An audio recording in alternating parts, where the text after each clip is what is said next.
can't believe we've been deployed again already.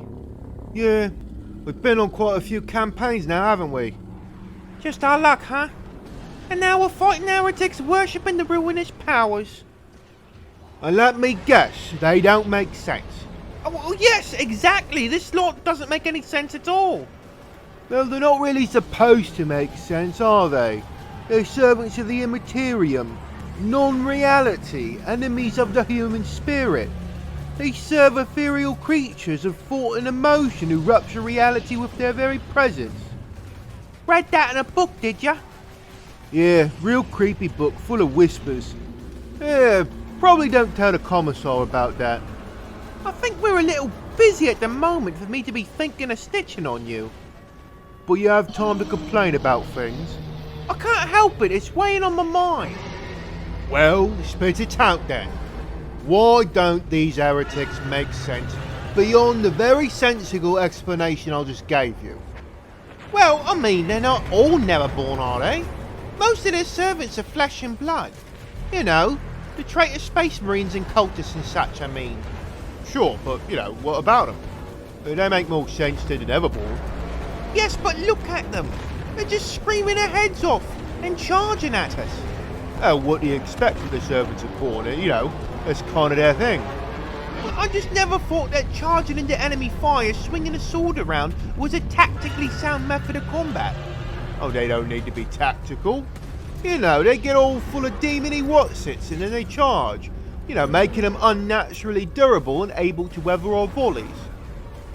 All the time? All of them? Well, no. Most of the cultist chaps just get mowed down, but that's what they're there for. They take the hits instead of the traitor space marines. It's the big important warlords and such who project powerful auras of unreality that turn our bolts around into steam and cause it to rain blood and such. I guess all that warp stuff does explain a lot of the stuff that don't make sense. But again, I'll keep going back to it. There are flesh and blood lads in their ranks, right? Yes, we've established all that. Are you going to make a point or are you just going to keep repeating yourself? Well, they all need to be fed, right? They need to be transported to the battlefield. They need provisions. They have material needs. Sure. So who's in charge of all the logistics for that frothing mob down there? You think the one with a nail through his head and his eyelids stapled shut fills out the requisition forms? Who's managing the convoys? That one with 3 tongues? Who's inspecting all their equipment? Who's securing their rations? I think cannibalism is the answer to the last one. But you know what I mean. A bunch of insane people aren't an effective fighting force. Sure, but there's a lot of them. They're complete and utter loons, and their job isn't to defeat us through clever tactics.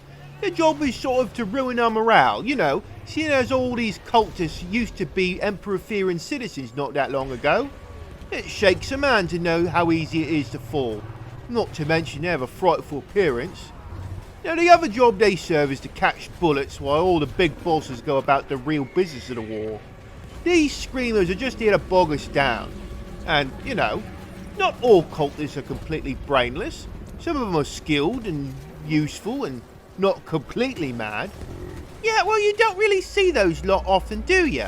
Oh, yeah, the ugly bellowing ones do kind of draw the eye, don't they? I still doubt that there's enough sanity among these heretics to hold together as a coherent fighting force. Plus, I always hear that the traitor space marines is always backstabbing each other and jockeying for power. Doesn't that degrade their combat effectiveness as well? Huh. And you think our officers don't?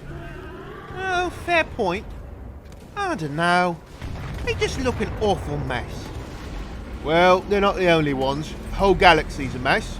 All we can do is shoot the messy parts that are in front of us. Yeah? I guess we'll just keep purging in the Emperor's name. Yep, one heretic at a time, my friend. One heretic at a time.